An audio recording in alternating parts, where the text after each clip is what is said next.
Welcome back to Season 5 of Comic Book Nation, the only show that does it all for geek culture and the official podcast of Comicbook.com. Hello, I'm your host, Kofi Outlaw, and today I have in the studio with me Mr. Connor Casey, and at home, go ahead, say hi, say your highs. What up? I'm going to speed through this today because we got special things going on. And at home, we have Janelle Wheeler and Matthew Aguilar. And we have so much to do. As we say, we do it all for geek culture. And today we are going all around the world and back. We have new movies, new comics, tabletop gaming, wrestling, a whole bunch of stuff to talk about. But first, Matt, we also have a very special guest that I would love you to introduce. No, for sure. I'm excited. I'm always excited when we get to talk DC, but I'm especially excited when we get to talk Green Lantern. And we have with us Alan Scott, the Green Lantern writer, Tim Sheridan. Bring him on. We need the sound effect of cheering. I know. We really need like a clap sound effect. Or like an a air horn, like DJ horn, something. yeah. Hi. It's me. We did need the air horn. You know what I should have said is "What up?" Just like in the intro. Yeah. Smart. We like it like simple and clean here. I also throw in a bunch of 90s references that people tell me I can't use. Oh, it's not cool, but I refuse. I will not be denied. So, Tim, welcome to the show. I'm excited. Obviously, it's well known. I'm a very much a big Green Lantern fan, and Alan Scott, the Green Lantern #1. Alan Scott is very much a beloved character within the Green Lantern mythology, but also within the the Justice Society of America fandom. So he's kind of like, beloved on various fronts. For you, kind of moving into this series, what excited you about the character and what elements were you looking to kind of spotlight in the series? It was a thing that grew out of Flashpoint Beyond. And when I was working with Jeremy Adams and Jeff Johns, and Jeff had this idea for doing this initiative, I guess is the word for it, of the new Golden Age, which is why you see Wesley Dodds, the Sandman, Jay Garrick, the Flash, and Alan Scott, the Green Lantern, on shelves. So, what excited me was, first of all, the idea of doing an Alan Scott book for the first time in nearly 3/4 of a century. Like, he hasn't had a title. Jeez. Which is terrifying. but also, no pressure. Yeah, no pressure. But there was, I knowing that we were going back to the 30s and 40s, I felt like there's just so much to fill in and to layer in, especially through our modern understanding and his modern understanding of who he is, Alan Scott. I'm as a queer comic book creator and TV writer, and for me, this was an opportunity to get to tell a part of not only superhero mythology but also queer history that I never expected I would get to explore. So that was really exciting for me personally, but also hugely terrifying. That's like a perfect segue into my question, which was up next, which is that this story is a deep dive into DC lore, but as you just said, it's also a very like terrifying and haunting look at like what LGBTQ life was in that era. And like, I was really interested as I went through the book. And let me tell you, this was quite a week to read this and James Tynion's Deviant all at once in like one long sitting. I just came away just like staring at the wall paint, like, oh my gosh. But I wanted to know, like, when you were doing this, what kind of research of actual historical fact did you find? Was there anything, because it comes through the book as almost like a very strong kind of horror presence. So I was wondering, what kind of terrifying things did you learn when you were doing any kind of research into this about actual historical fact? I mean, it's such a good question. Nobody's asked me this, and it's I think it's a heartbreaking answer, which is that for someone like me, this isn't something you have to do a whole lot of historical research to understand, because so much of what Alan Scott is up against in this book, in his personal life, is still alive today. I mean, just to be completely frank, you see it with some of the online, reaction to or pre-reaction before the book even came out from people with an agenda who really, don't like the fact that there's a queer hero in the upper ranks of the DCU. This stuff is still very tricky, and we live with it every day as queer people. But I think it's so important. This is not just a book for the LGBTQIA plus community. This is a story. Our stories are for everyone. This story is for everyone. It has to be, because I'm not out here to. I'm not being an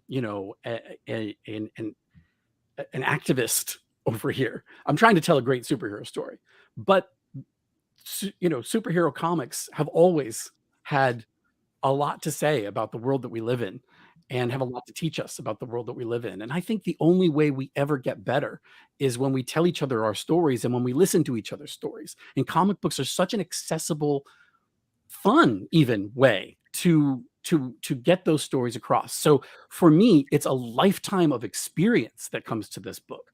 It's why Jeff, when he called me and pitched me doing an Alan Scott book, he said, "Look, I think you have a story to tell here." And I didn't know that. I didn't go in and say, "I want to tell an Alan Scott story." That wasn't the way this first happened. It happened where Jeff said, "I think you have a story to tell. Do you think you have a story to tell?" And I had to think about it. And then I realized, yeah, I've got a story to tell, because what he's going through in the 1930s and 40s is exactly what we're still going through today. So we need to talk about it and hopefully have some fun along the way, especially with like the Red Lantern, which is the concept for this Golden Age Red Lantern arch nemesis character is so cool. This character that he created, that Jeff created, I just couldn't resist that. That's a really long answer to say there are a lot of resources out there. By the way, in terms of historical research, you can't have a better partner on a book than Cian Tormey when you're going into American history in particular. Cian is from Ireland, and he is such a student of U.S. history that one of the great things in the first scene of this book that takes place between J. Edgar Hoover, there it is right now, and Alan Scott, was a suggestion from Cian early in the process, because he had read a book called Gay Washington years ago, which really detailed a lot of what J. Edgar Hoover was doing and the sort of compromising material he gathered on queer people during his time at the FBI, and how he would use that material to get things he wanted. And when Cian talked about that, I had made a vague reference to J. Edgar Hoover in the outline. And I said, "Oh, yeah, like we should really just set the stage right away and show the tricky, parts of being the Green Lantern in 1941 with a guy like J. Edgar Hoover, at the FBI." If you read the Golden Age books, if you read All-Star Comics, you know that the JSA worked for Hoover and his FBI. So we're not reinventing the wheel here, but we are giving it real world context, maybe for the first time. Yeah, that scene is really haunting, especially the way you nail the dialogue of how this is discussed without being discussed, and what it was like in the time period, and all the kind of extortion weight he puts on him in there. And that was a fantastic scene. Yeah. Well, it's funny too, because that's a perfect segue, because that now knowing I'm just here to help you guys out with segues. I mean, this is wonderful. This is easy. This is great. You're in segues, yeah.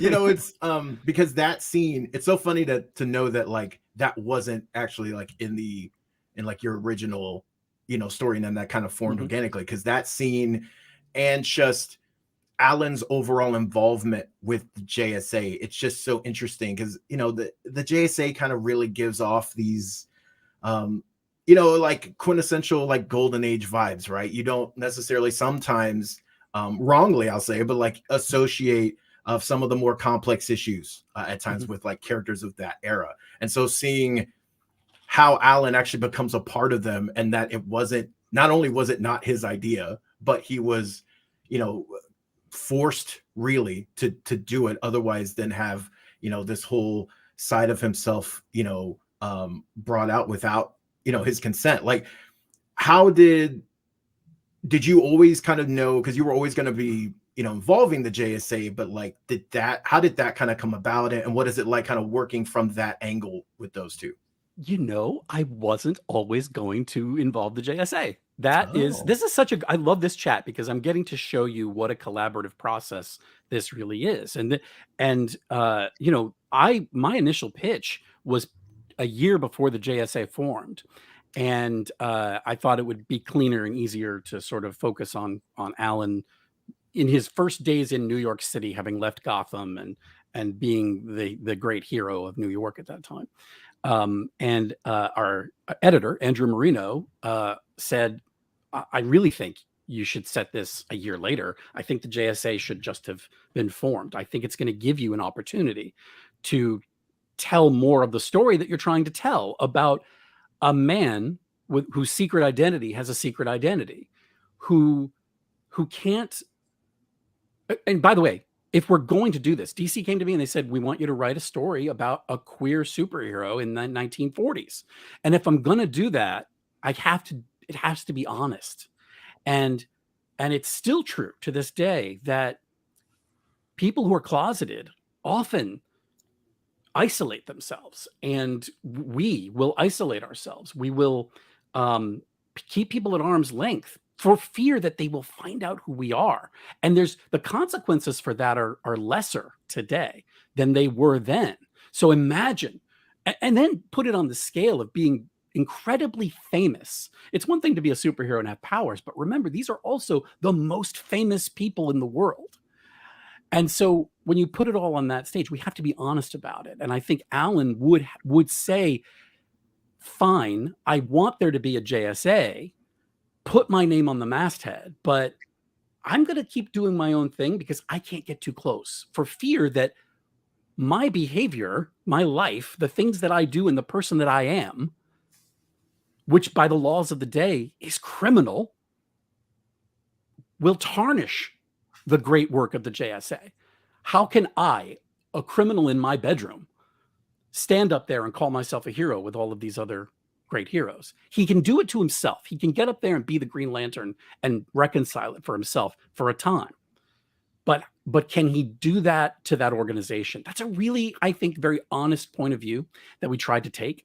And I'm so glad that Andrew said, let's bring in the JSA on this, because I think it opened up all new avenues for the story that are necessary, I think, to tell his story. That's awesome. Man, dude, this is so moving. I feel like I'm going to get teary-eyed while we're doing this interview. So let's make it a little crazy now. We're going to talk about the threat in this issue. Just so you know, I'm kind of new to the Green Lantern, and I just want you to know that this was beautifully told. Like, the story was so easy for me to follow. So if anyone's listening and you're like, I don't know anything about Alan, I know nothing about backstory, I don't know how, read this, you're going to follow. It's going to be great. The backstory, character development is great. So I just wanted to let you know that. I'm crying. I know you touched on the villain here earlier in a question, and that spoiled it for me because I actually don't know who it is. So the question is, there's a threat that has some sort of tie to Alan's life, and it's teased in the series so far. Can you kind of tell us anything about this person and their issues with Alan? Yeah, the reason I talk about it is because we've talked about it in the press so much from the very beginning, and the big bad, the big villain in this story is a character who we should have always known. He is Alan Scott's arch nemesis, the Golden Age Red Lantern, with no connection to the Red Lantern Corps that we all know. Just as Alan doesn't really have a connection to the Green Lantern Corps, certainly not at this point in his story. But he is, he was introduced by Jeff Johns in a Who's Who page that was in the back of the New Golden Age #1. A beautiful, beautiful page that gave you some of his story. His name is Vladimir Sokov. He is the Soviet answer to the Green Lantern. He is the Red Lantern. And his powers are very similar to the Green Lantern's powers, and he's connected to something called the Crimson Flame, which is introduced in issue 1. It was also introduced in our 6-page on-ramp story that we did in DC Pride through the years back in June. And so we're having a lot of fun, exploring what that means. Here's the basics of why we should have known who he is. It's because he was removed from the timeline. It's such a great Jeff Johns sort of idea, right? He was this character who existed in Alan Scott's life, in the Green Lantern's life, but forces outside of time pulled him out of the timeline. So the story we have seen for the last 80 years of Alan Scott is kind of I hate to say retcon, but it's the conceit of this is that we've seen a version of his story that's incomplete. And so now he's been restored to the timeline. So we're getting to see how Alan's life would play out if the Red Lantern had been there all the time. That's the fun sci-fi of this story, and it affords us the opportunity to sort of make some adjustments and give some new shading to some of the classic story of his origin, of Alan's origin, of his early years. It's so important to me to not be reinventing the wheel. I didn't come into this with any ideas on retconning and changing the past, changing history. What the sort of touchstone for us has been adding layers. Let's add more layers. Just the layer of the Red Lantern being added into his story, just like the layer of knowing that he was a closeted gay man is adding to his story. So we're getting to see some new information, some more information. The Golden Age books, when you go back and read them, and by the way, let me say, before you read issue 2, out November 28th, you should do yourself a favor and read Alan's first issue ever from 1940, All American Comics number 16, which happily DC reprinted in a facsimile edition that's on shelves and came out the same day as our issue 1 came out. It's so valuable and such good context, because in issue 2 we really the issue's called, it's a very provocative title. It's called Conversion. And you saw at the end of issue 1 that is going to have, different meanings. That story takes place in and around Alan's origin to become the Green Lantern, his conversion into the superhero that he's going to be. But there's also another context to that when we find Alan in Arkham Asylum in the beginning of that story. And so when you go back and you read that issue, and when you read all Golden Age issues of the JSA or Alan Scott, look, they're not deep. We don't get a lot of layers on characters, and even stories can feel like we're kind of repeating the same kind of story with the same kind of villain a lot. They're incredibly fun, and they were so fun for kids to read at that time. And one of the great joys of doing this is that we get to go back and not change it, but add those layers in. Well, how would this have played out if we're looking through the lens of how we make comics today? What would that story look like? That's what this book is at its core. Man, there's some moments there are some moments that in issue 2 that I feel like I cannot wait for people to check out, because they had as Janelle kind of alluded to, they had a profound effect on me. Can I say it is, there's a lot of darkness in issue 1. You see there's some great light moments too, but there's a lot of darkness. Issue 2, we definitely double down. There's a lot of darkness in issue 2. And, Janelle, for you who's new to Green Lantern, this is for a reason. This is because to tell this story, it was so important, I think, to start in the darkness, because what we're doing is we're telling a story about a man coming out of the darkness into the light and then becoming a beacon of that light for the whole world. And so that's the structure. So you're going to see there's some heavy stuff in issue 2. But it's all part of, a necessary part of the story. And hopefully it'll help bring us to a Golden Age Green Lantern that we recognize and that we've always loved.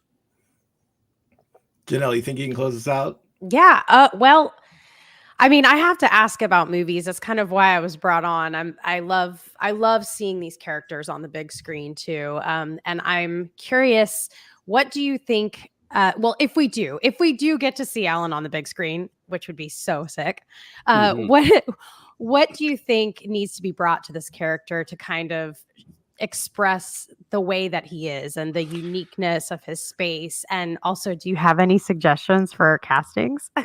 I do. It's a little obvious, especially when I tell Love you that. where especially when I tell you where it comes from. There is a show, and I have nothing to do with this show, by the way. I'm not getting any kickback for plugging this show. but there is a show that's on right now on Showtime. It's on Paramount Plus. Called Fellow Travelers. And it is, I didn't know this was coming out. It's based on a book that I had never read. I didn't know this was happening, and somebody pointed me to this show. And it's essentially happening now at the same time that our Alan Scott book is coming out.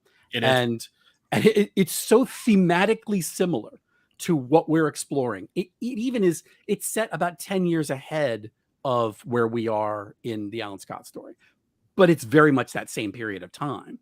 And so it's a remarkably good show. Let me just say, it's so worth your time. Watch it, please, especially because it's going to give you a lot of emotional context for what is happening in the Alan Scott book. And to that end, my friend who I can't believe I get to say this, who moderated my panel for Fandom when we released my Man of Tomorrow movie, Matt Bomer. I think I know he's connected to Doom Patrol, but man, put him on the big screen. Let me have that guy, especially after you see him in Fellow Travelers. He's doing the best work of his career right now, and it made me sit up and take notice and say, that's a guy that I want to see play Alan Scott. Oh my God. Perfect. And if not Alan Scott, maybe Vladimir Sokov, the Red Lantern. Oh. After watching him in White Collar, he can do anything, right? He can do anything. And do what anything. an amazing, sweet human being too. Like, so that's where I'd go. Oh. It's good to know you guys are friends. I was so scared to bring up Fellow Travelers because when I started reading this, I was like, was this planned? Like, there are panels. We're not, by the way, we're not friends. I say my friend because it's Hollywood. Yeah. He literally moderated my panel. Like, we don't hang out. I've never really met him outside of that. So, but yeah, hey, I just did an hour-long interview with Adi Shankar. I met moderating a panel. Like, those are moderator panel person. That's a good bond. I couldn't believe it. I was so excited to get to meet him. He's a sweet man. That's a good suggestion. Amazing pick. Well, I know we gotta let you go, but I really enjoyed this book. I cannot wait for people to read issue 2. It's fantastic. You can, as he mentioned, Alan Scott the Green Lantern #1, as well as DC's Pride Through the Years, which has a short story as a prologue. Both are in comic stores now. And then issue 2 of the Green Lantern hits on November 28th. Tim, thank you so much for jumping on. I appreciate it. Thank you so much. This is so much fun, you guys. Thank you, Tim. Wonderful. Awesome. Thank you so much. Man, that was cool. I love talking Green Lantern. He's so great. Yeah, this book, and guys, I was trying to keep out spoilers, but you guys got to read issue 2. It is right there with like I HBO. Almost spoiled. Yeah. When he spoiled the villain, I was like, okay, thank God. wanting second because we don't even know after 2, so it's exciting. Yeah. All right. So let's get back in our regularly scheduled show. That was our interview with Tim Sheridan, and pick up Alan Scott the Green Lantern and Matthew Bomer. I didn't want to say anything about Fellow Travelers. So I was like, do they know that that's also out here? But it's good that there's some good synergy happening. Great. I was gonna say great Paramount Plus synergy. Hey, we fire on all cylinders. We do it all for geek culture and the corporation, baby. Let's get into news. Before we take a break, let's get into some big news that we got to talk about. Janelle, why don't you tell us? Yeah. There are things going on the Marvel side right now. It's been a weird week, guys. I know. Flute album, and Marvel's made some equally interesting casting choices. So let's go. Crazy. I'm excited, and I don't know. I'm a I'm a little timidly excited about the latest casting that was announced. And Kofi, you wrote an incredible article that did so much great explaining on this. So I'm just going to kind of announce it. Pedro Pascal has been cast as Reed Richards in Marvel's Fantastic Four, the reboot. When this hit, I was actually live streaming and I gave some very colorful opinions on this. I listen, I know this isn't the Janelle show. I'm not going to give my rundown, but if you guys want to ask what each of us think about it, feel free anytime. I'm not mad at this. I just didn't see it happening. And I think a lot of other people were a little kind of like, oh, okay. Maybe it's just, for me, it was predictable, but we'll see. With this, there was also an announcement, or not an announcement, a leak. There was a leak about one of my favorite actors, Steven Yeun, who you may recognize from The Walking Dead. He was in a show on Netflix called Beef. He is our hero in Invincible, and he worked very closely, obviously, with Robert Kirkman and their buddies. Robert went on a podcast and definitely just... Robert. What? Yeah, good job, Robert. He definitely just like flat out said that Steven Yeun is Sentry in Thunderbolts, which is rumored. We all thought that was probably what it was going to be, but Steven Yeun himself was so tight-lipped about it. He was so good about not spoiling this. And then, Kirkman's like, I don't care. I don't work with Marvel.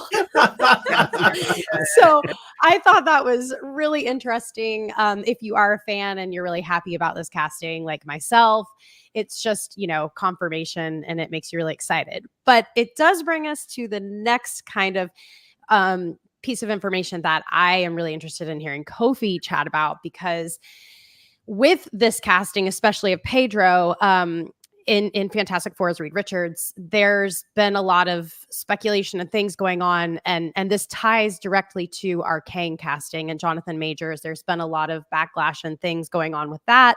And Kofi, you broke it down so well. I have to give it to you here. You got to explain to us how this is going to affect that, like what this could possibly mean.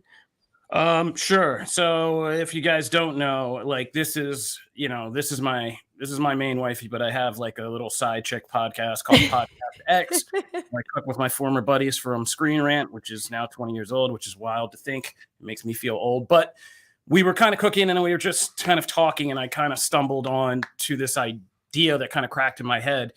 And I wrote it up for Comic Book, and you guys are reading it, I can see right now, and it's doing all right. So we're going to go with it. So it's not the craziest thing I've ever come up with as a theory, but I was just basically kind of wondering, because people were doing like, why Pedro? Like, we said he's father, but this is taking it a little far, guys. Like, he's already doing Mandalorian. He's already doing Last of Us. Like, and so I started thinking, like, why would you cast Pedro Pascal? And I started going into how, like, I would, like, for me, I said it hinges on if we get the Maker or not. Like, I would love to see Pedro Pascal do both Reed Richards and the Maker, and how crazy he would be doing both.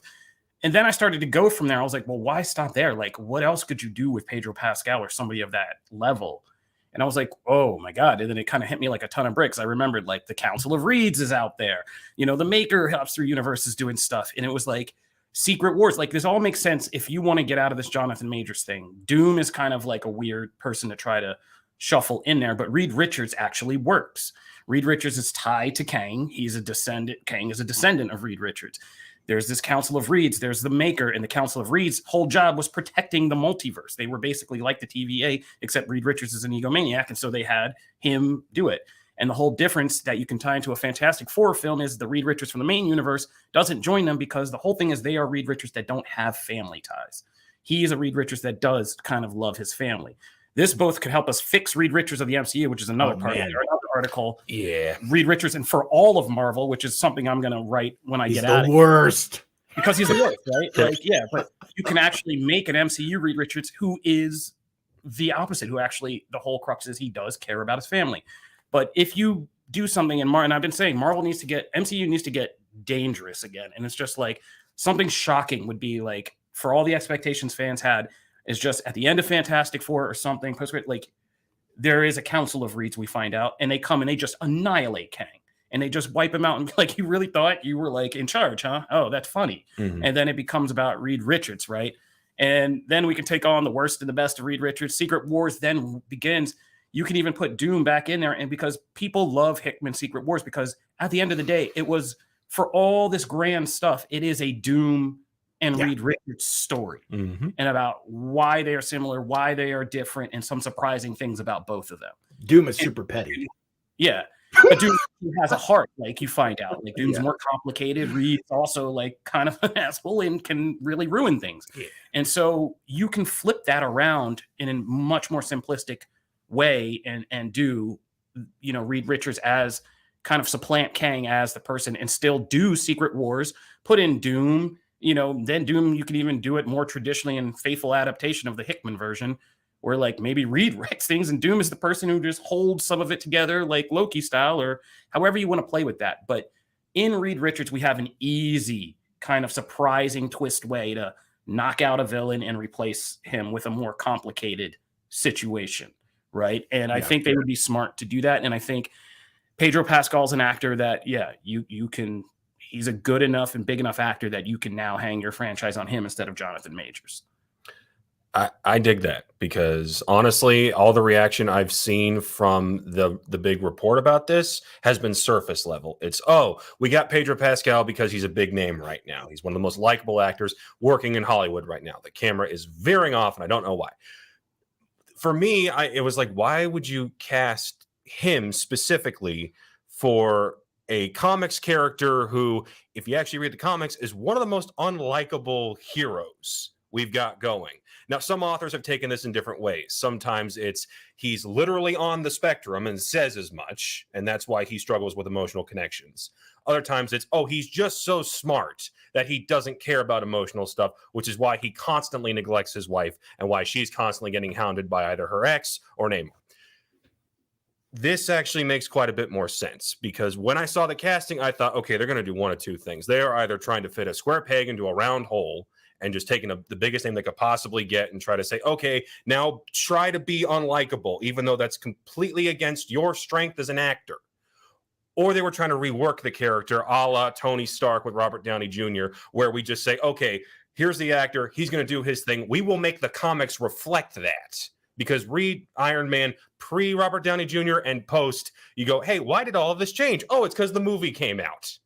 So I think your take on this is a hell of a lot more interesting than just, hey, he's a name and you're all going to have weird feelings about him by the end of that first movie. Yeah, no, I think they're going to redo Reed Richards completely. Like, I think You kind of in have this to. day and age, I think you got to go with somebody who's kind of on the spectrum but wants to make connection. And I think that'll be the key. If they're smart, it's about, and I wrote a whole piece a long time ago about how to do this, and I don't think it's even off the table. I think it's more on the table now, but I thought it would be interesting to do a Fantastic Four movie where, because of the multiverse, they're not together in this universe, but somebody comes and says, you guys got to get together. And then it becomes a movie about people trying to form connections they're told they have to. Right. But like, is that naturally ingrained, family, things like that? Do you guys have those bonds? Is that some larger thing, or is it just circumstantial? You know what I mean? And the maker is, there's no greater proof that Reed is not just complicated, but can be a downright bastard than taking the character and saying, okay, what happens if Sue said no when he proposed? The answer is supervillain. Exactly. And so there's all, I mean, it's very Rick and Morty-ish, but you know, there's a way to spin this. And I think Marvel would be smart, because this is probably the easiest way. And you can surprise the audience, which I think is key. Like, kind of keeping, we know they're quietly pruning all the Kang stuff, like all the director and writer of the movie. So like a shock twist is something Marvel Comics does well, where you think you know the villain and you think you know what's happening, and then something else slides in. And like, and I think the MCU could use a shot like that. It's funny that Pedro is, because I know, you know, he's incredibly well liked, and he's been, you know, fantastic in pretty much everything he's been in. But it's when Krasinski was always tied to this part in the past and fan castings and everything. I remember we came on the show and we would talk about it, and it was like, I think he's too likable an actor for someone who's trash. In the comics, he's trash. It's always has been. Because with Krasinski, it was, we know he can play a bastard because you watch those later seasons of The Office, and Jim Halpert becomes exactly that. It's not just likability with Pedro Pascal. Pedro's at his best when he's expressing bleeding heart emotion.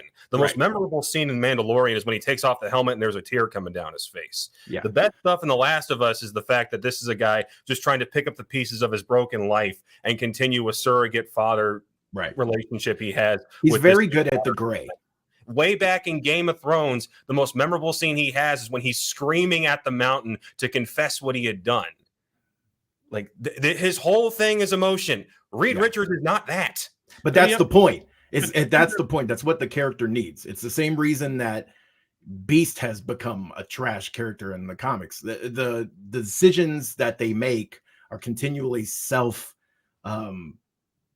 like they're self-propelling. They're motivated by a very like closed off mentality and selfishness as to the way things should be and things. And so in both of those characters, you need a rework in the MCU. And for someone Pascal's level, I think this could very much be a Elizabeth Olsen Wanda situation where the MCU character becomes the preeminent version of that character and the comics. That's why there's rework. We're going in circles, but we gotta move on. But like I think you guys are I mean, I think that's going to be it. And I think if you've watched enough, people know Pedro from these famous things, but he's been a working character actor for a long time. And if you see him like in the unbearable or the massive weight of unbearable or the unbearable weight of massive talent with Nick Cage and things, he plays zany characters a lot. He's even played on occasion characters who start out like villainous characters who start out seeming okay, but then they turn out to be nuts. So like, I think he's going to play this from a lot of sides, like, and kind of do it. I think we're going to get I think part of this whole story will be hinge on how Sue Storm comes to like or love this man. I don't think it's going to be established. I think seeing him be kind of closed off, but then these little hints that he has a heart and that he could raise a family, that he could be a good father, like all of those things will be the heart of this film that make us kind of open up. And I think while they say it hinges on Sue, I think like Reed will be kind of the focal subject point of it. But all right, real quick before we take a break, how did you guys feel about some of the other Fantastic Four rumored casting, which includes Sue Storm being Vanessa Kirby, Joe Quinn as Human Torch, cousin Eben Moss Bacharach from The Bear as the Thing, and Javier Bardem as Galactus? And also, how do you guys feel about Stephen Yeun playing Sentry? Because that is a choice and a change. And it's also, I feel like Marvel, you couldn't leave Invincible alone, Marvel. You just couldn't let that rock. I know somewhere Jim's celebrating because he loves Sentry. I think that's a good casting. I mean, I feel like the only stuff that has really ever grabbed me about that character is his run in New Avengers and Bendis and things like that. So, I mean, if Yeun is an actor that can capture that, Bardem as Galactus is actually like, to me, perfect cast. That's perfect casting. That voice, I can absolutely hear it coming out of my Marvel Legends figure. Like that's great. And I think Joe Quinn, remember when this casting first got rumored, there was a lot of like, not pushback, but a lot of, there's a lot of kind of shrugs and stuff when this came out. And I mean, yes, I loved him in Stranger Things, but that I think some of those elements that he was in that show can very much carry over to Johnny. And I think he can be a great Johnny. It also, all the casting shows, we're going older with Fantastic Four. We're not going Fan Four Stick where this is Fantastic Four babies. Yeah, no. I'm good with that. Yeah, I can't wait to see how this movie develops. I can't wait to see what Matt Shackman, who our friend Evan Valentine just recently had a good interview with, and kind of he got some good information right out of him about the way he's kind of treating it. So I'm really interested now in this film. So let's take a quick break. And when we come back, we got to talk about the new movies and the new TV shows that are premiering this week. And we're bringing in one of our favorites. Guests. Turn up. So stay tuned for that. We'll be right back.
Welcome back to Comic Book Nation, the only show that does it all for geek culture and the podcast of Comicbook.com. Officially. Said that backwards. All right, we are back. We just had a wonderful interview with DC's Alan Scott, the Green Lantern writer, Tim Sheridan, and we just talked about the crazy castings in the MCU we just got. You know, those castings were told to me while my mom was in the Amazon. Did you guys know that? Oh, God. Did you guys know that? Yeah. Were you researching spiders and Yeah, I was researching spiders in the Amazon when I found out about all that MCU casting. But yeah, Madam Web had a trailer. It has people in it. Go watch that. We are going to move on to what's new in TV this week. I liked that trailer. Oh gosh. I was the biggest stan even Madam Web. I thought it could be really good, like a Back to the Future. Same. Now it's just like that Ben Affleck movie Paycheck or something. Like, I don't know, man. It's bad. But let's talk about TV and movies this week. We got some big new movie theatrical openings. And to do the first one, we're bringing back one of our special favorite guests. He's been busy creating new life. He's a dad now, and so he's been out for a long time. But here he is with us again today. We've missed him. It's Mr. Turn Up. Charlie Ridgely is with us. Hello. Speaking of new life, someone woke up early from their nap, so I have to keep it brief because I have,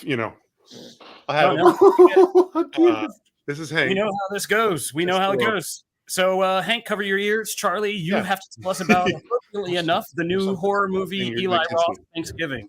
Yeah. Which I hope you didn't bring a baby to that, like some people. I certainly did not. But I have been in horror movies when there's been like a baby in there, and it's one of the weirdest experiences. Why? Like, I get babies can't because they don't get babissitters or something. They don't have childcare. Childcare in this country is terrible, but yeah, really that's a whole. It's a whole stuff. thing. Like it's happened like multiple times. Yeah, no, it's crazy. So Thanksgiving, if you're not familiar, was a fake movie trailer back in 2007, Kofi, the Grindhouse. Yeah, Grindhouse. Yeah. So 16 years ago, they made fake trailers for this double feature that played in between Planet Terror and Death Proof. Death Proof. I almost said Death Race, and that's the Jason Statham thing. But it played between them, and it was this like Grindhouse, like ultra exploitative, ultra like violent, crazy, gnarly movie called Thanksgiving, where a slasher like killer was loose in Plymouth, Massachusetts on Thanksgiving. And if you watch that trailer, you know it's hard to imagine a modern movie, like a movie now, being successful with those elements, like being exploitative and being slashery, grindhousey in that way. And this is not that, but it is one of the most fun times I've had at the movie theater so far this year. I'm not saying it's one of the best movies of 2023, but I think it is very, very good. It is an effective, fun, campy, super, super gory slasher that is like meant to please crowds. I've seen it once by myself for a screening. I saw it once with people, and the people screening was awesome because there were people yelling at at certain moments, and you had a lot of like covering your eyes, covering your mouth, but like peeking through because it was just, you couldn't look away, but you wanted to. It's not like it's not quite as good as like maybe a Scream, but it's definitely in that vein where it wants to have fun as much as it wants to be a slasher and be scary. It is very focused on making sure you have a great time, which I don't know if anyone's a fan of Eli Roth. I've not been a huge fan of his in the past. The Hostel stuff is too much for me. It's just torture and the gore. This is way more focused on being an efficient slasher and being fun, but the gore is still there. So he's kind of evolved and found this really nice balance of a movie that works incredibly well. And again, it's not as good as Scream, but it reminds me of that more than it reminds me of other movies. And that's, as much as I love Scream, that's one of the highest compliments I can pay a slasher movie, is being reminiscent of something like Scream. I don't know if anyone has any questions about this movie that I can answer as part of this review. Just one. Is there a killer turkey anywhere in there? Because I was promised that years ago. No, well, remember that the trailer is not a killer turkey, but a person in a turkey suit gets absolutely destroyed. Yes, that does happen in the movie. Okay, those who have seen the trailer, I won't get into it, but the trampoline scene is in the movie. It's not as gnarly as it was in the trailer. It's not as gross. Okay, as the trailer. But it's in there. I think Jeff. All right, I have one last question before we let you go, Charlie. This is now what, the third fake trailer movie we've gotten? We gotten Machete, we got 2 of those, we got Hobo with a Shotgun. Yeah. I have no one seen that. Did we get another one, or is that it? Those are the only ones, right? Because the other one, there was one. Wasn't made into a movie. No, And the Werewolf Women of the SS was not. It's not a movie. That was the Rob Zombie one. Yeah. But okay, so how does this? Have you seen the other 2, and how does this rank? If you have, Well, it's hard because Machete is its own thing. Like I'm not gonna be like, this is better than Machete, because like Machete just isn't one movie. It's he was in Spy Kids. Like it was a whole Robert Rodriguez thing. Spy Kids. And I'm never gonna soil the name of Danny Trejo. But I had more fun watching this than I did Machete. Like this was more my speed personally. And I liked Hobo with a Shotgun a lot too. But again, this Hobo with a Shotgun really went for that grindhouse feel. This doesn't abandon it, but it's a more modernized version of it. It's a movie that really works now, but also satisfies people who liked the grindhouse. I know it was so good. It really satisfies people that like the grindhouse stuff. It doesn't. There are definitely times when you watch this and you're like, he had to pull that back, or they would have probably they were probably pushing an NC-17 at a couple of points that they had to rein it in order to make it in theaters. It's as R-rated as it could be. But the characters are all they all make sense, and they're not just these random cardboard cutout people that you stick in a slasher movie, and a lot of them are teenagers. They're either funny or you get why they're doing what they're doing. The kind of 3 lead teens. It's kind of a love triangle situation, and they all make sense, and they're interesting characters, and I want to see more of them. Patrick Dempsey is awesome. He has a full Boston accent. He's talking to the one guy, and he calls someone a gooba, and it's amazing. It's the best part of the movie. And it's really campy. There's a big inflatable turkey in the finale.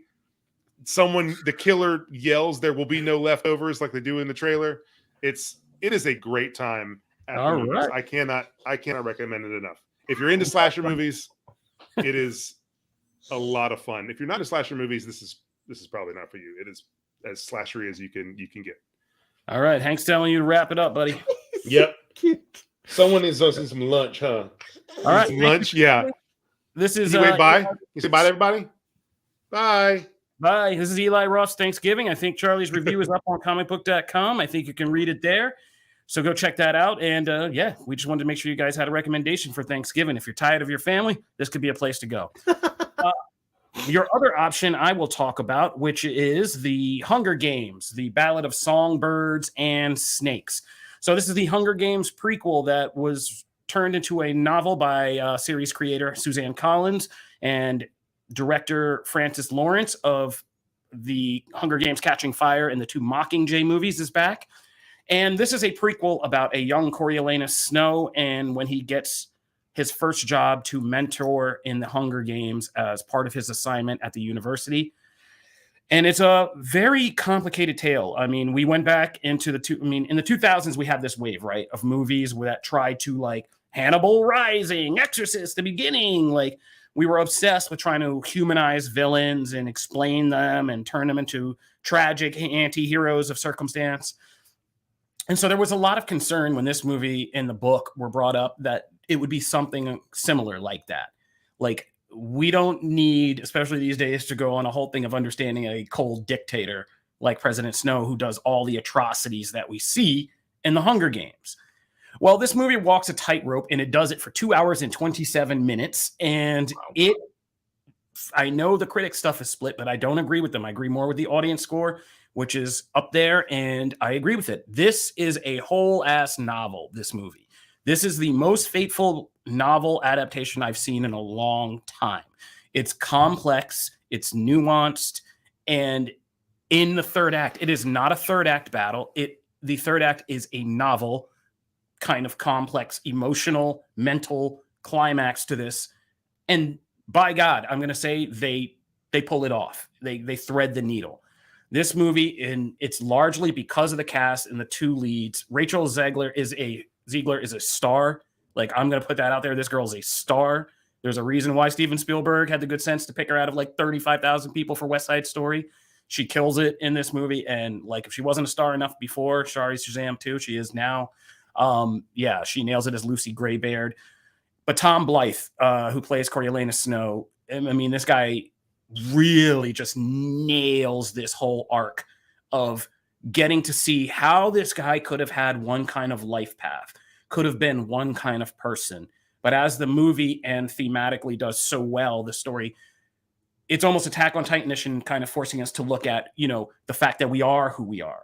And very often we put on these masks and facades about who we are, but through certain circumstances, and especially, you know, life and death and survival and things like that, we find out who we really are.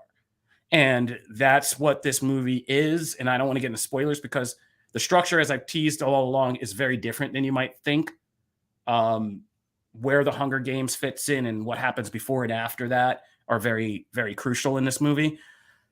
But it does a good job of making you see the tragedy in Snow's choice, not sympathize with who he becomes, but see the tragedy on how we are kind of almost trapped in who we are, the legacy of where we come from, our circumstances, and who we are. And though we all have these flights of fancy that we're going to become certain kinds of people, you know, eventually life in the world reveals, you know, makes us who we were going to be all along, really.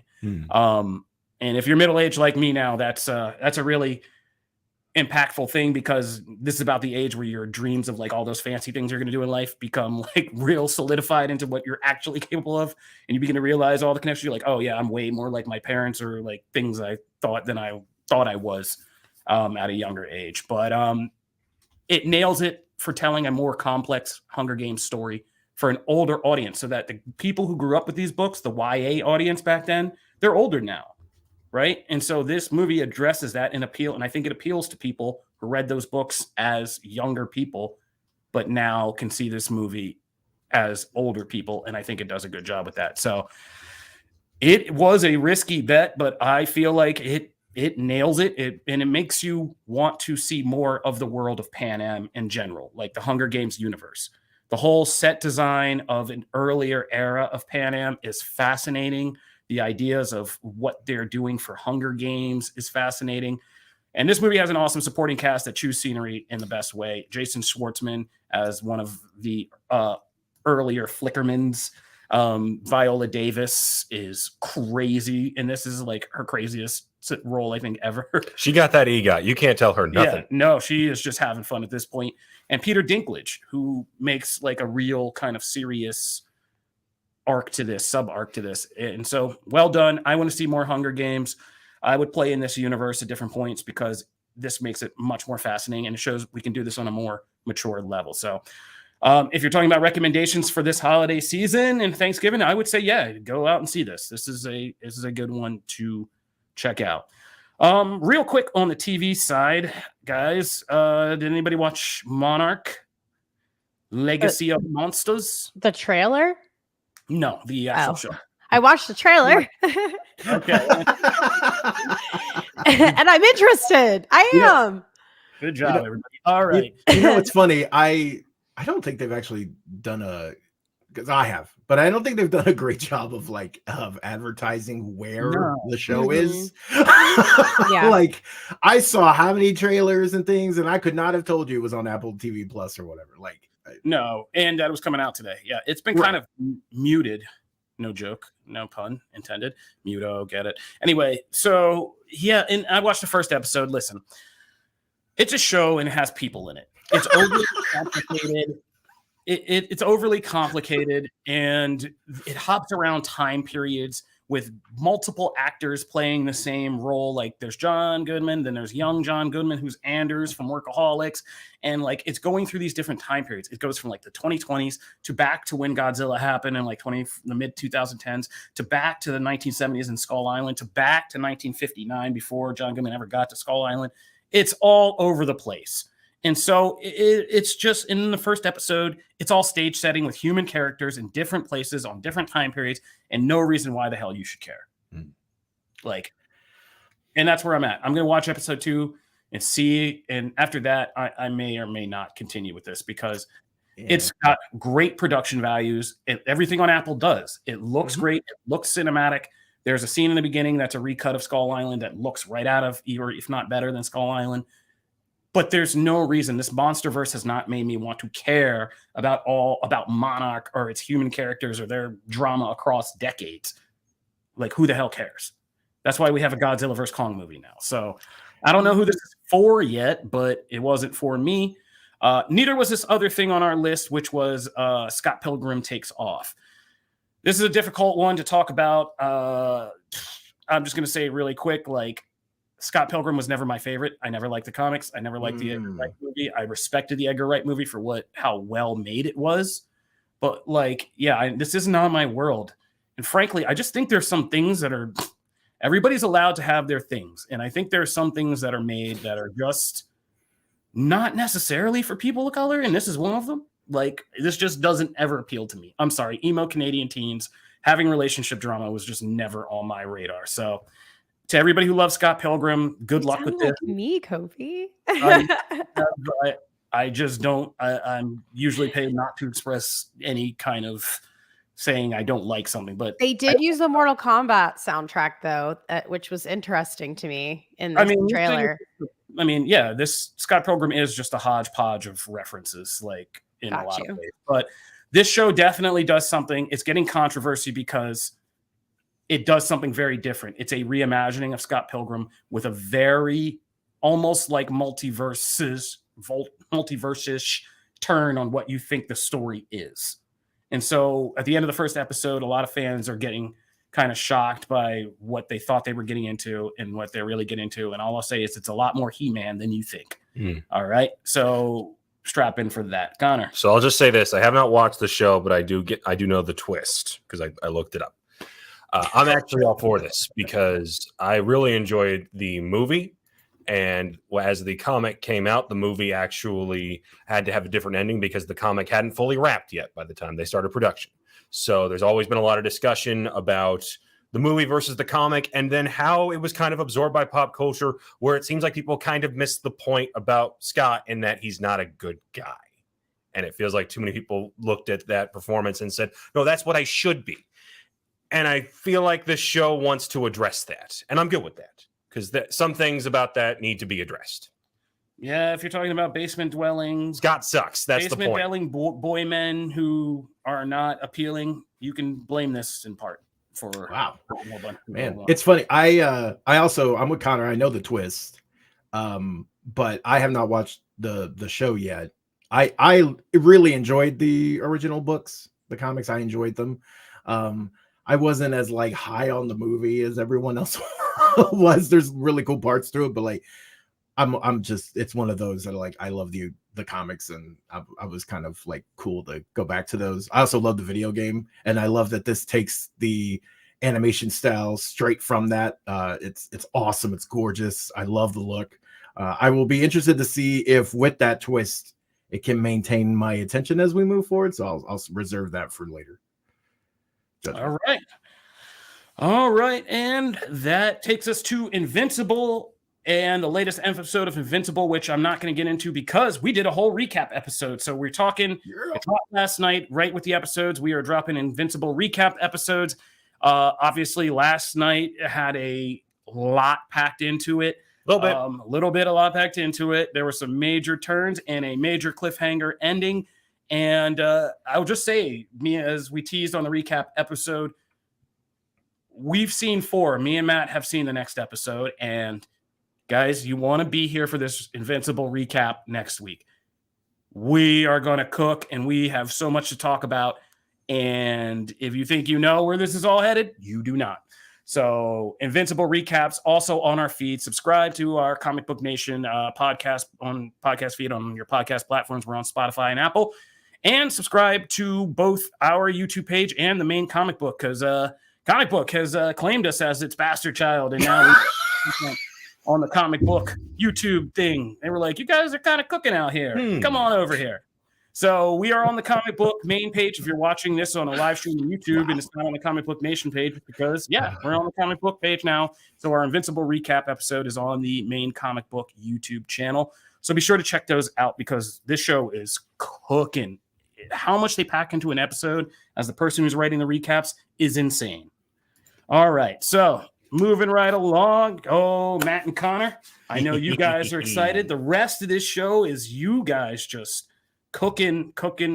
So go for it. All right, we got AEW Full Gear this weekend. It's been a minute, and that's how you have to introduce it, by the way. That from now on, that's how it is. We haven't talked to AEW on here in a minute, and it's funny. Kofi mentioned the channel, and one of the, I think, last AEW videos we did was actually asking, is MJF being champion like the good step? And I feel like looking back, it was. I don't know. I feel like it's safe to say it was. I feel like MJF has been aces for AEW. Has been one of the best, if not the best part of the company for the last couple months. So, he's got a match here against Jay White. Who is the person that eventually takes the title from him, Connor? Is it Jay? Is it someone else? Who do you think is the next person in that legacy? So let's address a couple things. When I gave that take about MJF, this was pre-face turn. So obviously quite a bit has changed in the months since then. And I think he has gone from being, okay, this is the thing we have to endure until the end of the year, to, no, there's a legitimate argument for him to be Wrestler of the Year. I'm not involved in our Golden Issue poll this year, but I definitely hope he at least got some consideration for that. Oh, it's going to shock some people. As far as who gets the title off of them, one of the things I do love about this story is that there's about 5 different angles going on at once, and there was never an obvious answer as to who it is. You had Kenny Omega approach me and be like, hey, you're trying to break my record for longest title reign. I'm going to confront you about that. Wardlow is back, and he's like, dude, you ruined my life. I've got to take it out on you. There's Samoa Joe, who not only came within inches of beating him the first time at Grand Slam, but is like, I'm going to relinquish my television championship. I'm kind of the only friend you have right now. And Max is like, crap, I might have to take you up on that offer. There's Roddy Strong, and doing the best character work of his career as the most annoying person in the world. And there's the Devil, who is the masked figure that Max used to portray. We've come full circle with comics. This is a Red X story. Someone's taken on his old alter ego and said, yeah, now I'm going to become your problem. There's all the stuff with the Acclaimed. And then there's Bullet Club Gold, which went from being a random offshoot of a much more popular group to the more popular version of the group. And that's something. With Jay White at the forefront, who by all intents and purposes was supposed to go at WWE at one point. They said no. AEW picks him up. And at the time I said, there's a guy who's a mainstay of your main event for the next decade. And I feel like I've been proven right, because he has delivered on every front. To answer your question, ultimately, I think it is whoever is in the devil mask. Okay. There's some speculation out there that it's a certain Chicago-made Punk, which I don't think is actually what's happening. If it is, that is the greatest twist that a company has pulled off since Hogan turned and became a member of the NWO. That's how high of a bar we've reached with this. Okay, so I have a question on that. Because we're gonna get to, because we got 2 central mysteries. Yeah. One's not like the bigger mystery, but one is the devil mask, the person who's going around, which by reports is like multiple people to hide the identity of the one true person and all that. Because the report is actually whoever has been in the mask is who it actually is. It's not like they've been a rotating cast with that one. So if that person is Punk, I don't think it is, frankly. I just don't. But I don't think it is. Let's just go out on a limb and say it's Punk. Yeah. Did it start as a work from the very beginning, like from the Jungle Boy moment? Or was it something that they were able to salvage after the fact and turn it into, like, what's your theory if it actually is Punk? Was it a complete work, or was it like a half shoot, half work thing? Because that would be the 3rd time, if so, that they've let him come back in that case. So in order for it to be Punk, you would have had to get every single person in the company, whether they are a wrestler, whether they just work backstage, whether they're an extra, and have them all simultaneously agree to tell one story to everyone everyone in the public, everyone in the media, everyone on social media, and just say, this is what's happening, but really this is what's happening. And if you've ever worked in wrestling, you know that is impossible because everyone's got their own motives. So to get hundreds of people to all agree to say one lie is really hard to pull off. Really hard. So I don't think it's him. I think it's Adam Cole. And I think it's all of the clues have kind of lined up for it to be him. The other three guys that are always working for him, that could be Roddy and the Kingdom. I think it's funny how the one person we know it can't be is Samoa Joe for pretty obvious reasons. The devil looks awfully slender, and Joe is many things. Slender has never been one of them. I think it's Cole. I think it ties back to the story that they've been telling from the beginning, going all the way up through All In.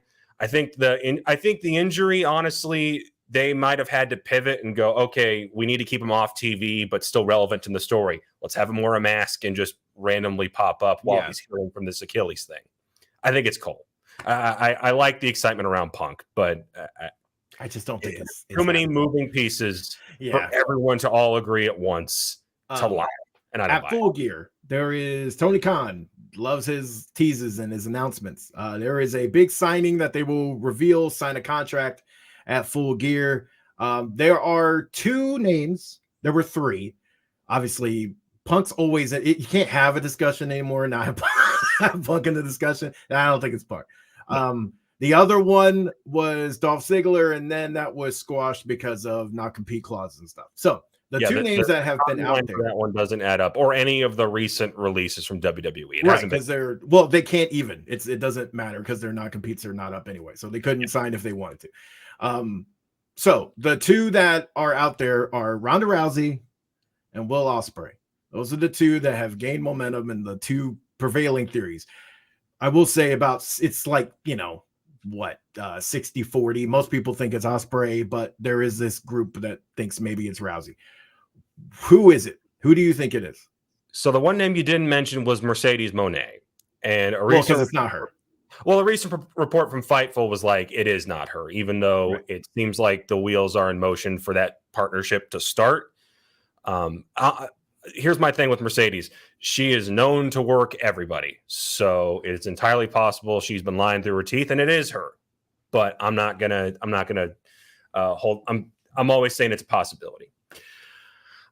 I don't think it's Ronda, simply because I think Ronda just wants to keep working. So these little indie shows she's doing now, if that's all she wants to do, then that's fine. But I think Tony Khan is setting himself up for disappointment and a little bit of backlash if it is her. If it's Ospreay, nobody complains, because even though he is with New Japan right now, he has made his contract status very well known. His contract is up at the start of next year. He is taking all considerable offers. He's talking to WWE. He's even talking to Impact Wrestling, who I don't think has the money to buy him. But the Will Ospreay sweepstakes has been going on since this guy blew up in the early 2010s. And the question was always, which American promotion is going to get their hands on this guy and have him be a pillar of their company for years to come? For a while there, the only option was WWE, and he didn't want to do that. Yeah. I think it's him, and I think it's a great sign for the future of the company if it is him. If it's Ronda, the whole narrative about, the signings just aren't hitting the way they used to. Ric Flair being the most obvious recent example. This would continue that narrative, and I don't think that does favors for anybody. So I hope it's Will. There's a whole hell of a lot you can do with him. They've done plenty with him already, but if you have him, you can strap the rocket to him, give him the world championship, have a main event All In. There's so much you can do. And I feel like I've looked at guys like Ricochet and I've looked at guys like Shinsuke Nakamura. And then I say, what do you really think WWE is going to do with you, Will Ospreay? If the answer is you'll be the face of NXT Europe, golly gee willikers, that's nothing. There's so much more you can do. Well, so Jim is clearly Jim will be disappointed in the comments. That dude gonna fight MJF once, then get stuck in the mid card. Jim very much has opinions. Now, here's what I will say. My only thing, I think it's a win-win if it's Ospreay. I think that's the best one. I think that's the most logical one. I think he fits in various different programs that you can put him in, and it's fine. Like, I think that's the one it will be. For my note, I wanted Monet at the beginning. Like, I've been wanting that to happen for a while. I just think she's honestly a combination of still hurt and also still has contract stuff that she wants to do in Japan, because that's always been very important to her. So I think that's first when she comes back. But my only thing is, you did mention he's already been a part of AEW in several different instances, and he's had big matches as part of AEW already without even being signed, just because of their relationship with New Japan. Yeah. So there isn't the shock factor that Khan likes to have if it is him. That's actually the only negative. I think it'll be a lot of people who are very plugged in going, yeah, that's awesome. But there is going to be I think a lack of overall excitement, because he's already been here.